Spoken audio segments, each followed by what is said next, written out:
Hello everyone. इस video में हम लोग आज बात करेंगे जो इनसाइट के डेली करंट अफेयर्स आते हैं 27 अप्रैल को जो आए थे। तो without wasting any time let's start the topic in the discussion. पहला हमारा टॉपिक है बसवा जयंती। बसवा जयंती ये 26 अप्रैल को ऑब्ज़र्व किया गया था ग्लोबली। बसवा जयंती, बसवा कौन थे और उन्होंने क्या कंट्रीब्यूशन किया था इंडिया में, कहाँ के रहने वाले थे, क्या करते थे, वो सब कुछ हम लोग इस वीडियो में जानेंगे। तो बसवा, उनके थॉट्स और उनके कंट्रीब्यूशन क्या थे। कर्नाटका के अंदर एक जो किंग बिज्जल वन थे वो कलाचुरी डायनेस्टी से बिलोंग करते थे। 12th सेंचुरी की ये बात है। उस टाइम पर एक फ़िलोसफर हुए थे और वो एक सोशल रिफॉर्मर भी थे और उन्होंने अपनी पोइट्रीज से ना सोशल अवेयरनेस फैलाई थी, जिसको बोलते हैं वाचनास। और उनकी जो पोइट्री थी वो कन्नड़ लैंग्वेज में थी। वो थे बसवाना। ये जो बसवाना थे इन्होंने जेंडर और सोशल डिस्क्रिमिनेशन थे ना, इसके बिल्कुल अगेंस्ट थे। और ये स्पेशली जो अंधविश्वास होता है, सुपरस्टिशन और जो रिचुअल्स होते हैं, इन सब के बहुत अगेंस्ट थे। तो उन्होंने क्या किया था, उन्होंने एक अनुभव मंडप स्टार्ट किया था। मंडप क्या होता है? मंडप एक हॉल को बोलते हैं। जनरली आप लोग मंडप से क्या नोटिस करते हो कि इस तरह का कोई इंफ्रास्ट्रक्चर होता है, ऊपर से कुछ ऐसा टूम जैसा जो बना होता है। तो एक मंडप एक हॉल को बोला जाता है for a particular specific purpose. उन्होंने एक अनुभव मंडप इंट्रोड्यूस किया था। उसमें क्या करते थे लोग, man women children from different various backgrounds, वो लोग आते थे और अपने स्पिरिचुअल एक्सपीरियंसेस का डिस्कशन करते थे। तो एज ए लीडर उन्होंने एक चीज़ डेवलप की थी, उसे बोलते हैं वीर शैवाज। तो शैविज़म की अगर आप बात करो तो शैविज़म क्या होता है, आप लोगों ने यूपीएससी मेंस की हिस्ट्री में आपको पढ़ने को मिलेगा मेंस के लिए। शैविज़म वो होते हैं जो शिवा को फॉलो करते हैं, और उसी तरीके से एक वैष्णविज़म भी होता है जो विष्णु जी को फॉलो करते हैं, और उसी तरीके से एक शक्तिज़म भी होता है जो गॉडेस शक्ति को, गॉडेस काली को फॉलो करते हैं। तो उन्होंने एक नई डिवोशनल मूवमेंट स्टार्ट की थी, इसको बोलते थे वीर शिवाज। ये क्या होते थे? ये वर्शिपर्स होते थे शिवा के ही, आर्डेंट एंड हीरोइक वर्शिपर्स होते थे शिवा के। इसी चीज़ को बोलते थे लिंगयात। जो हम लिंगयात की यहाँ पे बात कर रहे हैं ना, लिंगयात फेथ जो होता है ये वही होता है। वो क्या होता है? जो ये हमारा वीर शिवाज जो होता है ना, वीर शैवाज, इसी चीज़ को हम लोग लिंगयात बोलते हैं। तो ये एक तमिल भक्ति मूवमेंट थी जो कि स्पेशली जो शैव नारायण ट्रेडिशन थे 7th और 11th सेंचुरीज़ में, उसी को कंटिन्यू करते हुए थी। अगर हम बात करते हैं हमारी जो भक्ति मूवमेंट की थी, भक्ति मूवमेंट जो थी एक्चुअली वो साउथ इंडिया से स्टार्ट हुई थी। साउथ इंडिया से स्टार्ट होती होती वो फिर वो नॉर्थ में, ईस्ट में एक्सपेंड हुई थी। और 8th सेंचुरी से लेकर और आई थिंक 17th सेंचुरी में इनका पीक आया था। इस पूरे टाइम तक ये भक्ति मूवमेंट जो थी वो चलती रही थी। और लिंगयात और इनकी बात करें तो बेसिकली सेक्ट्स होते हैं। जैसे ही अगर आप इस्लाम की बात करते हो तो वहाँ पर भी दो मेजर सेक्ट्स होते हैं, ये शिया और सुन्नी। तो हिंदुज़म के अंदर भी बहुत सारे सेक्ट्स होते हैं, उसमें से एक सेक्ट होता है शैविज़म, और उसी के लिए उन्होंने नई मूवमेंट स्टार्ट की थी, उसको बोलते थे वीर शैवाज। और बसवा ने क्या किया था उनके नाम के ऊपर कॉइन्स भी बनाए गए थे। He was the first Kannada जिनको एक ऑनर में एक कॉमेमोरेटिव कॉइन बनाया गया था, जो उन्होंने सोशल रिफॉर्म्स किए थे ना उसके रिगार्डिंग। और 2015 में लंदन की जो रिवर है थेम्स, वहाँ लैम्बेथ में, वहाँ पर नरेंद्र मोदी जी ने एक स्टैचू इनॉग्रेट की थी बसवेश्वरा की। तो ये काफ़ी इंटरनेशनली नोन पर्सनैलिटी रहे हैं। अब हम बात करते हैं बसवना और शरणा मूवमेंट। जो शरणा मूवमेंट थी उसमें बहुत सारी कास्ट के जो डिफरेंट लोग थे ना, डिफरेंट भक्ति मूवमेंट से और जो डिफरेंट लिटरेचर बैकग्राउंड से आते थे, वो सब वीर शैवना सेंट्स के फॉलोअर भी थे। और उन सब को कलेक्ट किया था इस मूवमेंट ने। इस मूवमेंट का पर्पज़ क्या था? इगैलिटेरियनिज्म। इगैलिटेरियनिज्म का मतलब होता है equality for all. Equality for all, जहाँ पर इक्वलिटी की बात की जाती है वहाँ पे इक्वलिटेरियन वर्ड आता है। ये वर्ड आप यूज़ कर सकते हो मेंस के आंसर में, तो ऐसे वर्ड्स की मीनिंग आपको पता होनी चाहिए। ये टू रेडिकल थी। रेडिकल का मतलब क्या होता है? कट्टरपंथी थी। मतलब एक्सट्रीम लेवल के ऊपर उन्होंने इक्वलिटी को प्रमोट किया था इस मूवमेंट के थ्रू। उन्होंने अनुभव मंटप भी स्टार्ट किए थे। और जो शरणास थे ना, it was the final bastion of the caste order. Bastion का मतलब होता है एक गढ़, मतलब एक पॉइंट की बात की जाती है। तो कास्ट डिस्क्रिमिनेशन का जो एक मेजर पॉइंट होता है, मेजर डिस्कशन होता है, वो होता है मैरिजेस। तो इन्होंने क्या किया था, इन्होंने एक इंटरकास्ट मैरिज करवा दी थी, जिसमें ब्राइड जो थी वो ब्राह्मण कास्ट की थी और जो ब्राइड ग्रूम था वो एक लोअर कास्ट से था। तो ये इन्होंने एक फाइनल बेस्टियन था जो कास्ट ऑर्डर का, उसको ब्रेक कर दिया था। तो ये एक उनका सोशल रिफॉर्म था। नेक्स्ट हमारा टॉपिक आता है basic structure of the Kesavananda Bharati case. इससे पहले मैं आपको बता दूं कि हमारी लक्ष्मीकांत की जो 6th एडिशन है लेटेस्ट, उसकी भी सीरीज़ स्टार्ट होने वाली है। उसमें हम लोग पूरी की पूरी बुक को PDF पे कन्वर्ट करके और उसको पूरा का पूरा एक्सप्लेन करेंगे। 3000+ MCQs डिस्कस होंगे उसमें और बहुत जल्दी स्टार्ट होने वाली। उसके शॉर्ट हैंड वाले नोट्स भी आपको मिलेंगे, हैंड रिटन नोट्स, बिल्कुल जो शॉर्ट नोट्स होते हैं उनकी PDF भी मिलेगी। ये टॉपिक उसमें भी और डेप्थ में एक्सप्लेन किया जाएगा, बट यहाँ पर भी मैं एक्सप्लेन कर देता हूँ। Basic structure and the Kesavananda Bharati case, इसमें बात की जाएगी कि हमारा जो कॉन्स्टिट्यूशन है उसका बेसिक स्ट्रक्चर क्या है, केशवानंद भारती का केस क्या हुआ था। तो बात करते हैं आज से एग्जैक्टली 47 ईयर्स अगो, अप्रैल 24, 1973 को चीफ जस्टिस सीकरी ने 12 जजेस यानी कि टोटल 13 लोगों का बेंच था ये, सुप्रीम कोर्ट में उन्होंने एक बहुत इंपॉर्टेंट लैंडमार्किंग जजमेंट दिया था हिस्ट्री के अंदर, जिसको नाम दिया था case of Kesavananda Bharati versus state of Kerala. Kesavananda Bharati still alive, इनके बारे में आपको बताऊंगा ये थे कौन। उससे पहले थोड़ा सा जान लेते हैं सुप्रीम कोर्ट की अगर बात की जा रही है तो सुप्रीम कोर्ट जो हमारा कॉन्स्टिट्यूशन में आर्टिकल 124 में आता है, और जो रिट्स पास करनी होती है वो आर्टिकल 32 के थ्रू पास कर सकता है। रिट्स क्या की जाती हैं, और रिट्स तब पास की जा सकती है जब जो पिटिशनर है वो प्रूव कर देती है कि उसके फंडामेंटल राइट्स जो हैं उनको इन्फ्रिंज किया गया, तभी सुप्रीम कोर्ट रिट पास करता है। और सुप्रीम कोर्ट के अंदर जो अभी जजेस हैं वो 32+1, टोटल 32 जजेस हैं। 1 जो है हमारे वो CGI हैं, करंट जो CGI हैं 47th हैं शरद अरविंद बोबड़े, इनका शॉर्टकट है SAB। इससे पहले जो 46 थे वो रंजन गोगोई जी थे, जिनको भी राज्यसभा का नॉमिनी MP बना दिया गया है। और टोटल जो स्ट्रेंथ होती है सुप्रीम कोर्ट में जजेस की, वो भी मैक्सिमम स्ट्रेंथ जो है वो 34 की है। राइट, आगे हम बात करते हैं। ये जो आर्ग्यूमेंट था ये 68 डेज तक चला था, 31 अक्टूबर 1972 से 23 मार्च 1973 तक। जो जजमेंट आया था वो 7:6 का आया था।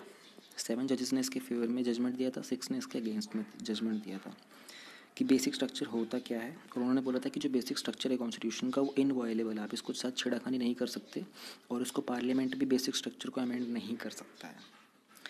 जो बेसिक स्ट्रक्चर था उसको रिगार्ड किया गया था as tenet of the constitutional law. Tenet का मतलब होता है सिद्धांत, पूरे के पूरे जो कॉन्स्टिट्यूशनल लॉ है उसका सिद्धांत क्या है, उसका बेसिक स्ट्रक्चर। तो इसी के बारे में हम लोग थोड़ा सा और आगे जानते हैं। इस केस का बैकग्राउंड क्या है हल्का सा वो जान लेते हैं।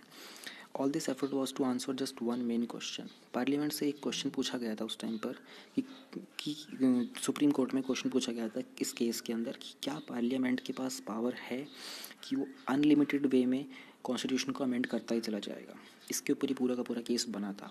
और ये क्वेश्चन उठ के कहाँ से आया था, 1970s के अंदर जब प्रधानमंत्री इंदिरा गांधी जी थी, उन्होंने कुछ मेजर अमेंडमेंट्स कर दिए थे कॉन्स्टिट्यूशन में, जो कि थे 24th amendment, 25th amendment, 26th और 29th अमेंडमेंट। और ये किसके ऊपर किए थे, सुप्रीम कोर्ट ने कुछ जजमेंट दिए थे 1970 में RC कूपर का, और 1970 में माधवराव सिंधिया का, और इससे पहले गोलकनाथ केस का। तो ये क्या थे जजमेंट्स, RC कूपर वाला तो था बैंक के नेशनलाइजेशन का, तो ये जजमेंट्स दिए थे इसके ऊपर सुप्रीम कोर्ट ने, और माधवराव सिंधिया के ऊपर भी जजमेंट दिए थे सुप्रीम कोर्ट ने। इन सब के ऊपर प्राइम मिनिस्टर इंदिरा गांधी ये वाली अमेंडमेंट्स लेके आ गई थी तब ये।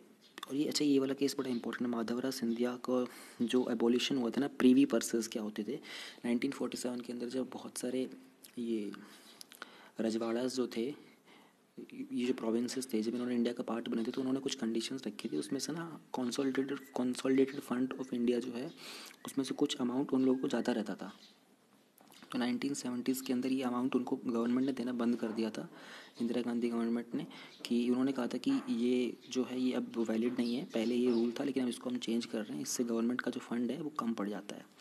इन लोगों ने, माधवराव सिंधिया वगैरह ने केस कर दिया था सुप्रीम कोर्ट में, और ये लोग अपना केस जीत गए थे। सुप्रीम कोर्ट ने रूलिंग कर दी थी कि नहीं आप ये बंद नहीं कर सकते, उनको पैसा आपको देना होगा।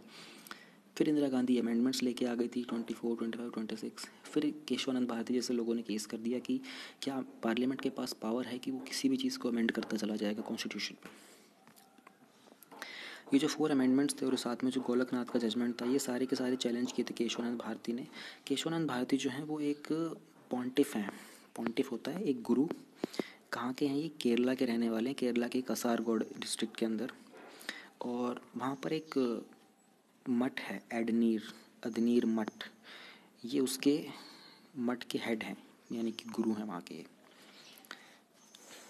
आगे हम चलते हैं इसमें। अब बेसिक स्ट्रक्चर में क्या होता है, तो जब कॉन्स्टिट्यूशनल बेंच ने रूल किया था 7-6 में, यानी कि 7 लोगों ने फेवर किया था, 6 लोगों ने इसके अगेंस्ट बोला था कि पार्लियामेंट जो है वो अमेंडमेंट कर सकता है लेकिन वो कॉन्स्टिट्यूशन का बेसिक स्ट्रक्चर चेंज नहीं कर सकता। अब बेसिक स्ट्रक्चर होता क्या है, कोर्ट ने कहा था कि आर्टिकल 368 के अंदर पार्लियामेंट के पास अमेंडिंग पावर्स होती हैं। Something must remain of the original constitution that the new amendment would change, ये उन्होंने बोला था।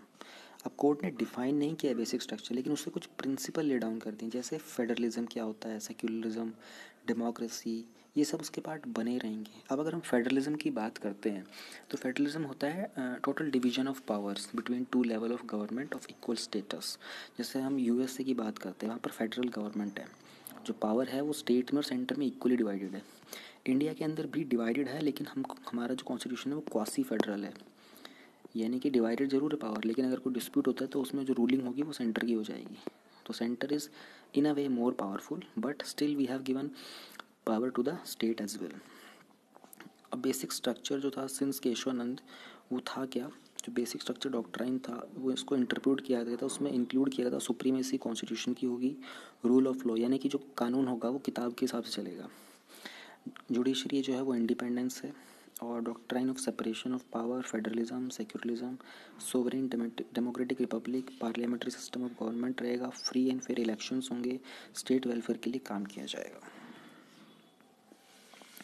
अब इस चीज़ के ऊपर क्रिटिक्स ने क्या बोला, क्रिटिक्स ने बोला कि ये जो डॉक्ट्राइन है ना, उन्होंने इसको अनडेमोक्रेटिक बुलाया। उन्होंने कहा था कि ये जो डिसीजन आया, जजमेंट आया, ये अनइलेक्टेड जजेस का है, क्योंकि जजेस जो होते हैं उनको इलेक्ट नहीं किया जाता है कभी भी, वो मेरिट के हिसाब से आते हैं। और उन्होंने कॉन्स्टिट्यूशनल अमेंडमेंट जो किया है ये अनडेमोक्रेटिक है, क्योंकि डेमोक्रेसी के अंदर तो डिसीजन भी उसी को लेना चाहिए ना, ऐसे जजमेंट का जो इलेक्ट होके आए, बट ये जो सारे के सारे जजेस होते हैं यही अनडेमोक्रेटिक होते हैं। At the same time it proponents have held the concept as a safety valve. उसी टाइम पे कुछ लोगों ने ये भी बोला कि ऐसे कानून से आने के बाद एक जो मेजॉरिटरिज्म और जो अथॉरिटेरियनिज्म की जो गवर्नमेंट आ सकती थी, यानी कि एक दलीय सरकार आ जाए, डिक्टेटरशिप आ जाए, वो आने से बच गई है इसके अंदर।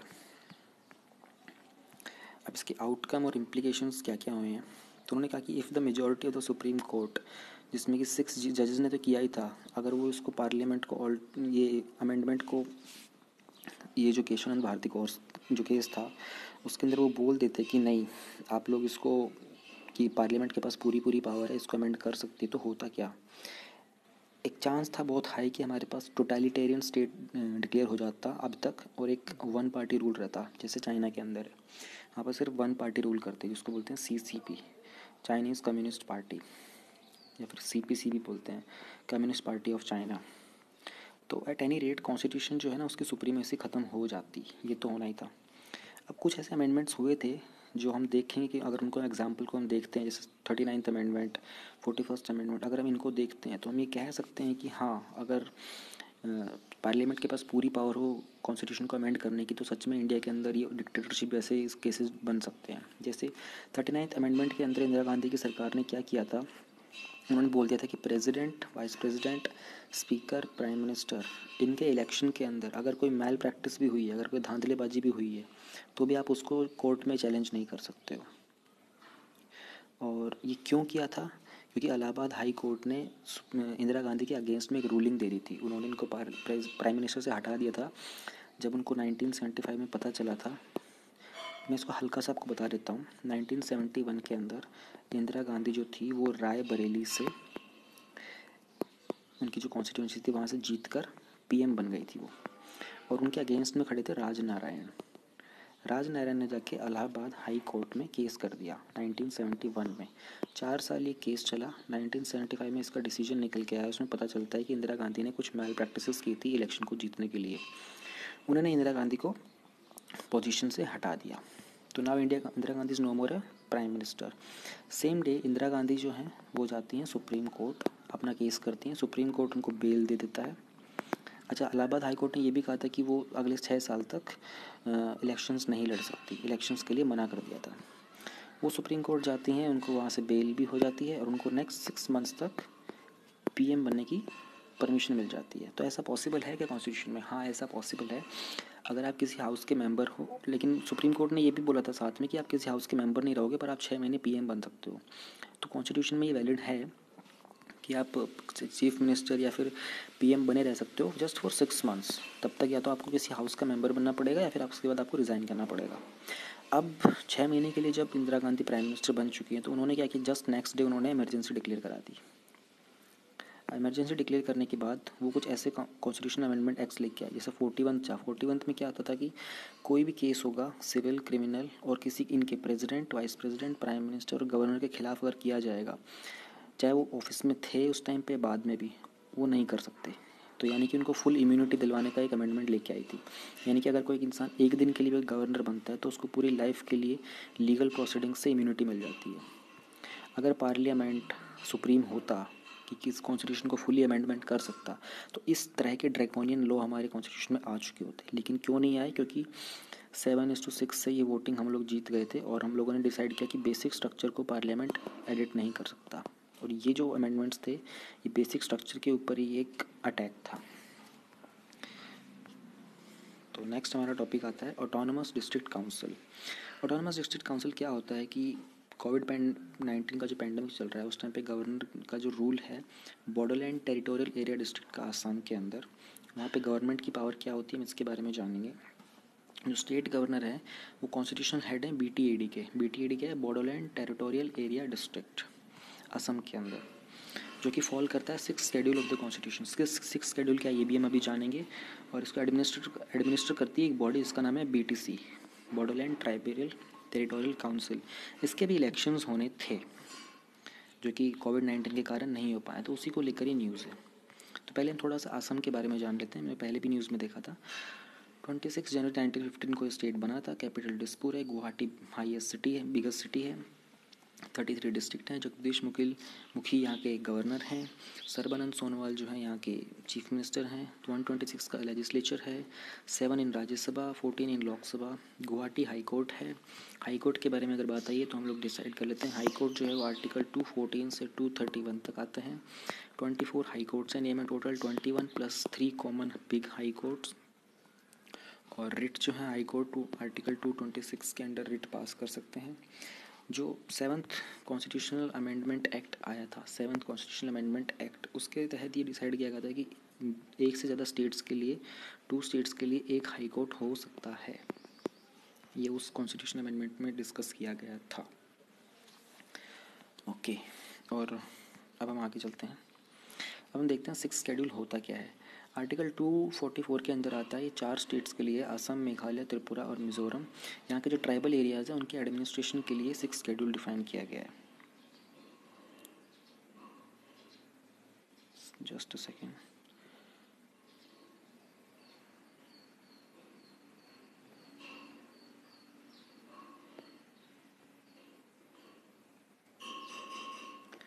Just a second.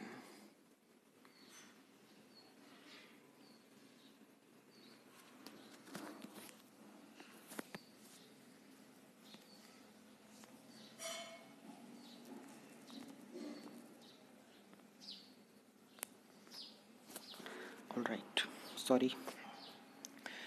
तो ये जो कॉन्स्टिट्यूशन है आर्टिकल 244 में डिफाइन किया गया है इन 4 स्टेट्स के लिए, इनके जो ट्राइबल एरियाज हैं उसके एडमिनिस्ट्रेशन के लिए, वहाँ पे कैसे काम किया जाएगा। कॉन्स्टिट्यूंट असेंबली ने 1949 में पास किया था और एक ऑटोनमस डिस्ट्रिक्ट काउंसिल बनाया था, एक बॉडी बनाई थी जो कि इन एरियाज़ के अंदर ऑटोनमी भी प्रोवाइड कर सकती है। यानी कि इन एरियाज़ को पूरी छूट होती है अपने अंदर चेंजेस वेंजेस करने की। वो हम देखेंगे कि गवर्नर को कितनी छूट मिलती है उस सब पे। तो ये लोग क्या कर सकते हैं, किसी भी एरिया को स्मॉल इंक्रीज़ और डिक्रीज़ कर सकते हैं और चेंज कर सकते हैं नेम ऑटोनमस रीजन्स का विदाउट एनी सेपरेट लेजिस्लेशन। ये सब पावर गवर्नर को मिलती है इन 4 एरियाज़ में। इसका बैकग्राउंड क्या था? इलेक्शंस होने थे बीटीसी के अंदर अप्रैल 4 को, लेकिन कोविड-19 पैंडमिक की वजह से वो चेंज हो गए हैं, क्योंकि करंट काउंसिल का जो टाइम है वो 27 अप्रैल को एक्सपायर हो जाएगा। और 6th शेड्यूल के अंदर ये बनाया गया था, हमने इन 4 स्टेट्स के लिए बनाया था। इनके और एग्जीक्यूटिव अथॉरिटी हो जाती है इसकी स्टेट के ऊपर। बेसिकली इसमें गवर्नर की पावर ज़्यादा बढ़ जाती है ट्रिब्यूनल ट्राइबल एरियाज़ के ऊपर। गवर्नर क्या क्या कर सकता है? एरिया इंक्लूड कर सकता है, एक्सक्लूड कर सकता है, नया डिस्ट्रिक्ट बना सकता है, डिस्ट्रिक्ट की ऑटोनमी इंक्रीज़ कर सकता है उसका एरिया, उसका एरिया कम कर सकता है, नाम चेंज कर सकता है, बाउंड्रीज डिफाइन रिडिफाइन कर सकता है। ये सब पावर गवर्नर के पास आ जाती है। कॉन्स्टिट्यूशन ऑफ डिस्ट्रिक्ट काउंसिल और रीजनल काउंसिल क्या होते हैं? वो बोलते हैं कि एक डिस्ट्रिक्ट काउंसिल होना चाहिए ईच ऑटोनमस डिस्ट्रिक्ट के लिए, जिसमें 30 मेंबर से ज़्यादा नहीं होने चाहिए, और जिसमें से 4% जो है वो गवर्नर नॉमिनेट करेगा, बाकी सारे इलेक्ट किए जाएंगे एडल्ट सफरेज के थ्रू, यानी कि इलेक्शन के थ्रू। फिर उन्होंने कहा कि एक सेपरेट रीजनल काउंसिल होना चाहिए हर एक एरिया का, ऑटोनमस रीजन का, और ईच डिस्ट्रिक्ट काउंसिल के अंदर एक रीजनल काउंसिल ऐसी बॉडी होनी चाहिए जिसको body corporate by the name respectively of the district council of that particular district और regional council of that particular district, ये होनी चाहिए वहाँ पर। इसी के रिगार्डिंग एक अमेंडमेंट चल रहा है अभी 125, यानी कि बिल जो है ये पार्लियामेंट में है। करंटली अगर हम इंडिया की बात करें तो 104 अमेंडमेंट्स हो चुके हैं, कॉन्स्टिट्यूशन अमेंडमेंट्स हो चुके हैं इंडिया में, और 101 आपको पता ही होगा जीएसटी का था। ये वाला एक अमेंडमेंट है जो पार्लियामेंट में रखा गया है। ये करता क्या है? ये इंक्रीज़ करता है फाइनेंशियल और एग्जीक्यूटिव पावर 10 ऑटोनमस काउंसिल्स की 6 शेड्यूल के अंदर, और ये जो अमेंडमेंट्स हैं ये ईच विलेज काउंसिल के लिए होते हैं। इसमें पावर मिलती है इन सब विलेज काउंसिल को ताकि ये लैंड रिफॉर्म्स को ला सकें, इरिगेशन वाटर मैनेजमेंट कर सकें। फाइनेंस कमीशन इनके सारे के सारे फाइनेंस रिसोर्सेज के ऊपर ध्यान देता है, और फाइनेंस के अंदर ये भी करता है कि सेंट्रल मिनिस्ट्री और स्टेट गवर्नमेंट को स्पेसिफिक प्रोजेक्ट्स दिए जाएंगे। ये सब अभी प्रपोजल में है, ये भी फाइनल नहीं हुआ है अमेंडमेंट, लेकिन आपको पता होना चाहिए। रिजर्वेशंस क्या होंगी? 1/3 जो है वो वुमेन के लिए होंगी विलेज म्यूनिसिपल्स के अंदर इन स्टेट्स में, असम, मिजोरम और त्रिपुरा में। नेक्स्ट हमारा टॉपिक है बड़ा इंटरेस्टिंग, जो है साउथ चाइना सी डिस्प्यूट।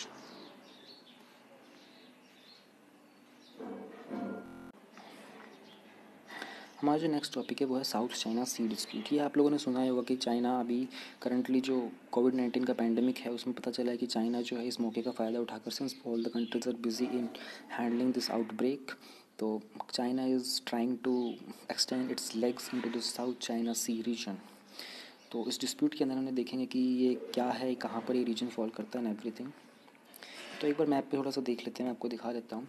ये हमारा इंडिया है, ये Bangladesh, Myanmar, Laos, Thailand, Cambodia, ये चाइना है, ये फिलीपींस हैं, ये इंडोनेशिया है, मलेशिया। यहाँ पर अगर आप आएंगे तो यहाँ ऑस्ट्रेलिया मिलेगा। ये जो रीजन है ना, ये जो सी है यहाँ पर, उसको बोलते हैं साउथ चाइना सी। क्यों? क्योंकि ये चाइना के साउथ में है।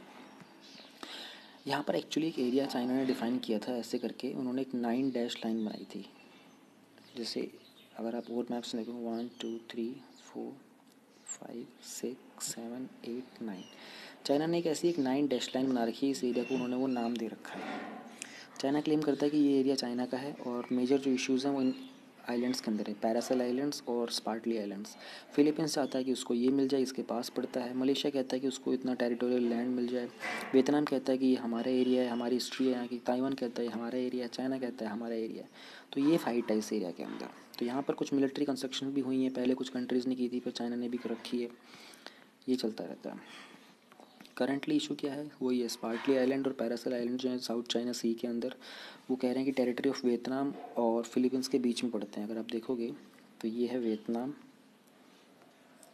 और ये है फिलीपींस, इनके बीच में पड़ते हैं ये पैरासेल आइलैंड और स्पार्टली आइलैंड। तो being unilaterally renamed 80 islands, Beijing यानी कि चाइना की जो कैपिटल है, उन्होंने यूनिलेटरली यानी कि अपनी मर्जी से 80 आइलैंड्स को रीनेम कर दिया है, उनके जो जोग्राफिकल फीचर्स हैं उस एरिया में, और इसी कारण उनको बहुत सारे क्रिटिसिज्म झेलना पड़ रहा है पड़ोस की कंट्रीज से। स्पार्टली आइलैंड का डिस्प्यूट क्या है? ये जो ऑनगोइंग डिस्प्यूट है उसमें चाइना, ताइवान, वियतनाम, फिलीपींस और मलेशिया के बीच है ऑनरशिप को लेकर। और स्पार्टली आइलैंड जो आर्कीपिलागो बोलते हैं ग्रुप ऑफ आइलैंड्स को आर्कीपिलागो बोलते हैं। एंड जो नियर बाय जोग्राफिकल फीचर्स हैं उसके आसपास की जो कोरल हैं, रीफ हैं, केव्स हैं, एक्सेट्रा। ब्रुनेई जो है उसने, ब्रुनेई में आपको एक बार मैप में दिखा देता हूँ कहाँ पड़ता है। ब्रुनेई बहुत छोटा सा पड़ता है, इधर पड़ता है, यहाँ नीचे की तरफ, सिंगापुर के इस तरफ, यहाँ पर आता है ब्रुनेई। तो ब्रुनेई ने कंटेन किया है उसके ऑब्जेक्शन की वो मैरीटाइम वाटर्स के अंदर कमर्शियल फिशिंग के उनको इश्यूज़ होते हैं। ये जो आइलैंड्स है इसके ऊपर सब अपना हक इसलिए जताना चाहते हैं क्योंकि ये बहुत सारा रिजर्व है ऑयल का और नेचुरल रिसोर्सेज का। पैरासाइल आइलैंड का डिस्प्यूट क्या है? ये साउथ चाइना सी के अंदर है, इक्वी डिस्टेंट है, चाइना और वियतनाम दोनों से बराबर के डिस्टेंस पे है। बीजिंग बोलता है कि यहाँ पर उनकी 14th सेंचुरी की जो हिस्ट्री है वो हैगी, और जो क्या कहते हैं वियतनाम बोलता है कि यहाँ पर इनकी 15th सेंचुरी की हिस्ट्री हैगी। विजय ने ये भी बोला है कि इनको जो शिया और हान डायनेस्टी थी इनकी, वहाँ से इनकी हिस्ट्री बेसिकली 2 से 4 हज़ार साल पुरानी। तो काफ़ी सारे क्लेम्स हैं इसके ऊपर। With increase tension accelerated by colonial powers, China और Vietnam fought over territorial disputes. 1975 के अंदर इनकी वॉर भी हुई थी जिसमें चाइना ने का कंट्रोल ले लिया था। उसके रिटेलिएशन में 1982 में वियतनाम ने क्या किया था, अपनी एडमिनिस्ट्रेटिव पावर इंक्रीज़ कर दी थी इन आइलैंड्स के ऊपर। 1990 में ताइवान भी जंप करके आ गया इसके अंदर, इस पूरे आर्किपेलागो में। तो 2012 से चाइना, ताइवान और वियतनाम जो है अपनी अपनी एडमिनिस्ट्रेटिव पावर यहाँ पर री इन्फोर्स करने में लगे हैं। उन्होंने बिल्डिंग्स बनाई है, टूरिज़्म इंक्रीज़ किया है, जितना एरिया वो कवर कर सकते हैं कवर करने की कोशिश करते हैं, अपने मिलिट्री प्रेजेंस को इंक्रीज़ कर रहे हैं। Understanding UNCLOS. UNCLOS क्या है? यूएन क्लॉज है नेशनल कन्वेंशन है एक ये। यूएन क्लॉज एक नेशनल कन्वेंशन है on the laws of the seas. इसको law of the sea convention भी बोलते हैं। 1982 में बना था और मोंटेगो बे में जमाइका के अंदर ये है। 1994 से एक्टिव हो गया था और इसमें 168 पार्टीज़ हैं। बेसिकली यूनाइटेड नेशंस के अंडर पे बना है। ये ऐसे जो लॉज बनाता है जो कि सी डिस्प्यूट्स वगैरह के ऊपर होते हैं। तो इस बॉडी के बारे में आपको पता होना चाहिए। नेक्स्ट हम बात करते हैं हाइड्रोजन फ्यूल की। एनटीपीसी जो लिमिटेड है आपको पता होगा, इंडिया का लार्जेस्ट पावर प्रोड्यूसर है और एक सेंट्रल पीएसयू भी है मिनिस्ट्री ऑफ पावर के अंडर। उन्होंने इनवाइट किया है ग्लोबल एक्सप्रेशन ऑफ इंटरेस्ट को कि वो इन्हें 10 हाइड्रोजन फ्यूल सेल की इलेक्ट्रिक बसेस प्रोवाइड करें और equal number of hydrogen fuel buses जो हैं और इलेक्ट्रिक कार जो है लेह और दिल्ली में प्रोवाइड करें। ये जो क्यों है, ये मूव क्यों चलाया गया है? क्योंकि टू प्रोक्योर का मतलब होता है प्राप्त करना। This move to procure hydrogen fuel cell based vehicles, ये फर्स्ट स्टेप अपने काइंड का project is in the country wherein a complete solution from green energy to the fuel cell vehicle would be developed. Green energy तो renewable energy का जो question होते हैं उसमें बहुत हेल्पफुल टॉपिक है।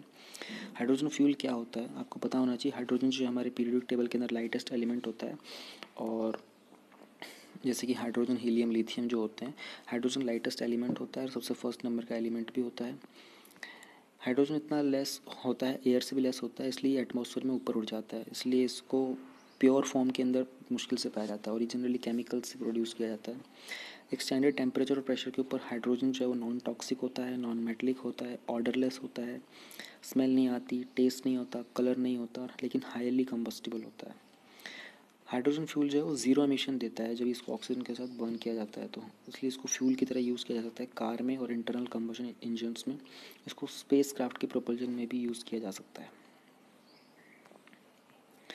अकरेंस ऑफ हाइड्रोजन क्या है? ये एलिमेंट जो है यूनिवर्स का मोस्ट अबेंडेंट एलिमेंट है। साइंटिस्ट बोलते हैं कि स्पेस के अंदर 90% एटम्स जो हैं वो हाइड्रोजन के हैं। और आपको पता होना चाहिए कि स्पेस के अंदर 3 प्राइमोर्डियल एलिमेंट्स हैं।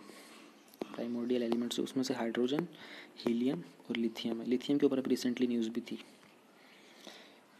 तो वाटर जो है मोस्ट अबेंडेंट कंपाउंड है हाइड्रोजन का। देखिए कि कंपाउंड है, हाइड्रोजन क्या है? सिंगल एलिमेंट है।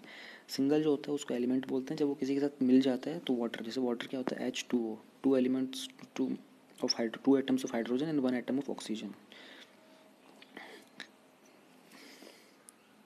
मॉलिक्यूलर हाइड्रोजन है वो अर्थ के ऊपर अवेलेबल नहीं होता और inconvenient natural resources. Mostly hydrogen जो अर्थ के ऊपर है वो ऑक्सीजन के साथ बॉन्ड करके वाटर में होता है और डेड और फॉसिलाइज बायोमास में होता है, लेकिन इसको क्रिएट किया जाता है वाटर के साथ स्प्लिट करने के बाद हाइड्रोजन और ऑक्सीजन को। स्टोर करने के लिए हाइड्रोजन को स्टोर करने के लिए फिजिकली और आइदर गैस और लिक्विड फॉर्म में आप स्टोर कर सकते हो। ये बहुत ही हाई प्रेशर टैंक के अंदर स्टोर करना पड़ता है और इसको क्रायोजेनिक टेम्परेचर पे, क्योंकि इसका जो बॉइलिंग पॉइंट है वो -258.8 डिग्री सेल्सियस है। लेकिन उसको आप सरफेस के ऊपर भी स्टोर कर सकते हो। एड्जॉर्प्शन और एब्जॉर्प्शन, ये 2 केमिकल प्रोसेसेस होते हैं उसके थ्रू। पोटेंशियल क्या है क्लीन एनर्जी इंडस्ट्री का ग्रीन हाउस एमिशंस के अंदर? देखो हाइड्रोजन जो फ्यूल है ना, ये क्लीन फ्यूल है एकदम, यानी कि 100% क्लीन एनर्जी देता है। इसमें एमिशन नहीं होता है, यानी कि कार्बन डाइऑक्साइड या फिर सल्फर डाइऑक्साइड या फिर पॉल्यूटेंट्स नहीं होते हैं। इसको ऑल्टरनेट फ्यूल की तरह भी यूज़ किया जाएगा, डोमेस्टिक प्रोडक्शन वगैरह के लिए करता है। लेकिन इसको क्या करना होता है कि ये ना इसमें केमिकल रिएक्शन से ही प्रोड्यूस किया जा सकता है, ये ऐसे अवेलेबल नहीं होता, राइट। और अगर इसको आप यूज़ करते तो ये जो नॉर्मल हमारे फ्यूल्स होते हैं गैसोलीन, पेट्रोलियम वगैरह, उनसे 2 से 3 टाइम्स हायर होता है, ये ज़्यादा पावरफुल होता है, इसलिए इंटरनल कंबशन इंजन्स में भी यूज़ किया जा सकता है। बेनिफिट्स क्या हैं? ऑलरेडी बहुत ज़्यादा अमाउंट में अवेलेबल है, एमिशन बिल्कुल नहीं होते हैं, टॉक्सिक बिल्कुल नहीं होता, एनवायरनमेंट फ्रेंडली है, रॉकेट्स के लिए भी यूज़ किया जा सकता है, 3 टाइम्स मोर पावरफुल है, एफिशिएंट है डीजल और गैस के मुकाबले में, रिन्यूएबल सोर्स ऑफ एनर्जी भी है। लिमिटेशंस क्या क्या हैं? एक तो डिपॉजिट्स में, रिजर्व्स में नहीं मिलता, केमिकल रिएक्शन से बनाना पड़ता है। हाउएवर हाइड्रोजन यूजिंग जो है ये बहुत एक्सपेंसिव होता है प्रोड्यूस करना, और यानी कि बैटरी इलेक्ट्रिक कार से भी महंगे व्हीकल बनेंगे अगर इसके बनेंगे तो। हाईली फ्लेमेबल होता है, स्टोर करना बहुत डिफ़िकल्ट होता है। क्लीन हाइड्रोजन एनर्जी जो होती है वो छोटी इंडस्ट्रीज़ होती हैं, लेकिन इनकी कॉस्ट बहुत हाई होती है, तो ये कॉस्टली है, बहुत अच्छा है। लेकिन अब हम आते हैं छोटे वाले टॉपिक्स के ऊपर, यानी कि फैक्ट्स फॉर ब्रिलियंस। जैसे सऊदी अरेबिया की पहली न्यूज़ है। सऊदी अरेबिया ने एक बहुत मेजर स्टेप लिया है, इन्होंने फ्लॉगिंग को एबॉलिश कर दिया है। फ्लॉगिंग होता क्या है? देखो, ये कोड़े मारना, इस तरीके से आपके बॉडी के ऊपर यहाँ पे कोड़े वोड़े मारे जाते हैं, तो ये बहुत ही सीवियर और बहुत ही ब्रूटल पनिशमेंट होती है। तो सऊदी अरेबिया ने इंटरनेशनल ह्यूमन राइट्स की रिस्पेक्ट करते हुए अपनी कंट्री में एक लॉ लेके आया जिसमें इन्होंने फ्लॉगिंग को बैनिश कर दिया, यानी कि बंद कर दिया। इससे पहले भी इन्होंने वीमेंस के ऊपर से ड्राइविंग का बैन हटा दिया था, और उनको परमिशन दी थी कि they can apply for passport without even taking permission और in consultation with their husband और मेल पार्टनर जो भी हैं। तो सऊदी अरेबिया ने काफ़ी अच्छे स्टेप्स लिए हैं।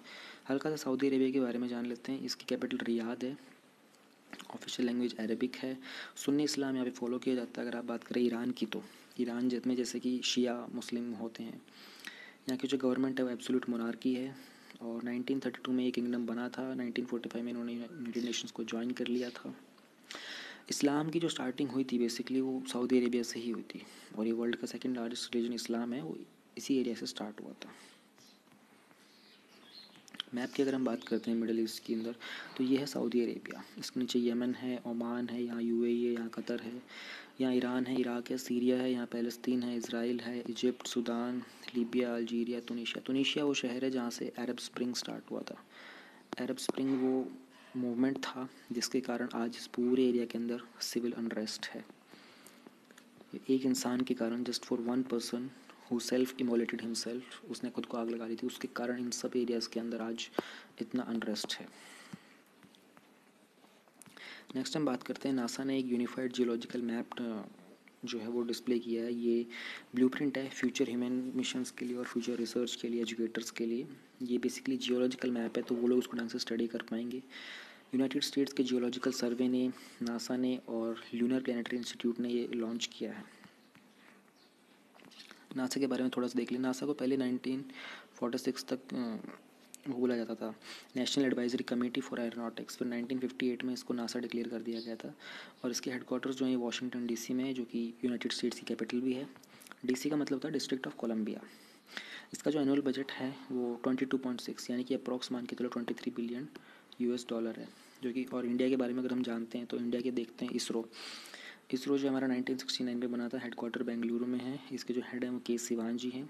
सतीश धवन ने इसकी स्टार्टिंग करवाई थी, 1969 में बना था। उससे पहले इनको स्पार हुआ करता था। हमारे इंडिया वाले का जो बजट है वो 1.9 बिलियन, यानी कि आप 2 बिलियन यूएस डॉलर की बात कर लो, तो कितना डिफरेंस है देखो। उन लोगों का 23 यूएस डॉलर और हमारा 2 US dollar, on an average 10 times का डिफरेंस है। नेक्स्ट हम बात करते हैं, बहुत ही इंटरेस्टिंग न्यूज़ है कि total Nobels for the Curie family, जो मैरी क्यूरी थी आपको पता होगा, 1903 में वो she was the first female जिनको फिजिक्स में प्राइज़ मिला था रेडियो एक्टिविटी के लिए। उनके पास टोटल 4 यूनिक नोबेल प्राइज़ हो चुके हैं। वो पहला कपल भी बन गए हैं, कपल थे जिनको नोबेल प्राइज़ मिला था। और 1935 में उनको केमिस्ट्री में मिला था, आयरीन क्यूरी को, उनके हस्बैंड को। और she was the first women to have won 2 Nobel awards. और पहला एक केमिस्ट्री के अंदर रेडियम को भी प्योर मेटल बनाने के लिए भी उनको मिला था। और she is the first person who died because of her own research. इन्होंने जो रेडियो एक्टिविटी की सर्च की थी, उस रेडियो एक्टिविटी के कारण ही उनकी डेथ हो गई थी। रोहतांग पास की हम बात करते हैं कि ये एक माउंटेन पास होता है ईस्टर्न पीर पंजल रेंज के अंदर। 51 किलोमीटर का है ये। मनाली से लेकर कुल्लू वैली को और लाहौल स्पीति वैली को ज्वाइन करता है हिमाचल प्रदेश में। मनाली लेह हाईवे के ऊपर है, जो कि NH21 पे है। ये वेस्ट में है कुल्लू हिल्स के। एक बार मैप पे थोड़ा सा देख लेते हैं। ये रहा वो एरिया रोहतांग पास। और जो ये होता है ना, 12 लाचा ला, जैसे आप लोग बहुत सारे पढ़ोगे, नाथू, ला, शिपकी, ला। ये जो ला वर्ड होता है ना, ला वर्ड का मतलब ही होता है पास। नेक्स्ट जो हमारी एक न्यूज़ है बड़ी, यमन के जो सेपरेटिस्ट हैं उन्होंने खुद को रूल डिक्लेयर कर लिया साउथ एरिया के अंदर। यमन की अगर हम बात करते हैं तो मैंने आपको पहले भी मैप पे दिखाया था, ये वाला जो एरिया है सऊदी अरेबिया है, यमन है, यहाँ पे कतर वगैरह है, यूएई है, और ये हमारा रेड सी वाला एरिया है पूरा का पूरा। ऊपर थोड़ा सा यहाँ चले जाएंगे, इसी के ऊपर यहाँ चले जाते हैं तो यहाँ पे इजिप्ट, ग्रीस, टूनीशिया, लेबनान वगैरह ये सब आ जाते हैं। तो इसका जो साउथ एरिया है, ये वाला जो रीजन है यहाँ पर ये जो इसकी कैपिटल है, कैपिटल क्या है यमन की कैपिटल है सन्ना। उसके अंदर अरेबिक लैंग्वेज बोली जाती है। एथनिक ग्रुप्स हुए अरब, सोमालिया, अफ्रो इंडियन, पाकिस्तानी और इस्लामिक रिलीजन। इन्होंने यहाँ पर खुद को डिक्लेयर कर लिया कि यही लोग रूलर है, क्योंकि ये लोग परेशान हो चुके थे हऊतीज़ से, जो कि गवर्नमेंट बैक कोalition हुआ करता था और यूएई बैक करता था, और साउदर्न ट्रांजिशनल काउंसिल है, ये सब की बैक्ड फोर्सेस थी। पिच ब्लैक एक एक्सरसाइज थी ऑस्ट्रेलिया की, जिसको अभी कोविड-19 के कारण कैंसिल कर दिया गया है 2020 वाली को। 2018 के अंदर इंडिया ने पहली बार उसमें अपने फाइटर एयरक्राफ्ट को यूज़ किया था। जो मल्टीलेटरल एक्सरसाइज होती हैं ये प्रोवाइड करती हैं एक opportunity to exchange knowledge and experience of forces. आपस में प्रैक्टिस करते हैं तो वॉरफेयर स्ट्रेटजीज पता चल जाती है। मान लो जस्ट इन केस दो कंट्रीज़ के बीच वॉर हो गया, इंडिया और चाइना का, और अगर ऑस्ट्रेलिया को इंडिया की हेल्प करनी है तो ऐसी एक्सरसाइज के थ्रू इनको पता चल जाता है कि उस कंट्री की स्ट्रेटजीज़ क्या होगी, तो कम्युनिकेशन बहुत ईजी हो जाता है, इसलिए एक्सरसाइज की जाती हैं। थोड़ा सा ऑस्ट्रेलिया के बारे में जान लेते हैं। ऑस्ट्रेलिया की जो कैपिटल है वो कैनबरा है, लार्जेस्ट सिटी सिडनी है। लोगों को बहुत कन्फ्यूजन रहता है तो उसका शॉर्टकट डालो, सी से सी, कैपिटल से Canberra, C to C. Confusion रहता है, सिडनी कैपिटल है, कैनबरा कैपिटल है। और इतना ही काफ़ी है वैसे ऑस्ट्रेलिया के बारे में जानना अभी तो। थोड़ा सा अगर और देखना चाहते तो ये 14th लार्जेस्ट इकॉनमी है, और जीडीपी के मामले में भी 10th highest per capita income है इनकी। यूनाइटेड किंगडम से इनको 1 जनवरी 1901 में आज़ादी मिली थी। ऑस्ट्रेलियन एक्ट 1986 में आया था। हमारे लास्ट न्यूज़ है वो है CERT इनकी। CERT जो होता है वो कंप्यूटर इमरजेंसी रिस्पांस टीम होती है। ये हमारी ministry of electronics and information technology के अंडर आती है। 2004 में बना था। इसका मेजर जो काम होता है, एक नोडल एजेंसी होती है। नोडल एजेंसी का मतलब होता है कि एक रिस्पॉन्सिबल एजेंसी होती है जो कि हैकिंग और फिशिंग अटैक्स देखती है इंडिया के। 2013 में उन्होंने बहुत कुछ चेक किया था, उनको पता चला था कि जो बैंकिंग, फाइनेंस और ऑयल गैस इमरजेंसीज है ना, उनके ऊपर बहुत सारे साइबर अटैक्स हो रहे हैं। This department is responsible for this.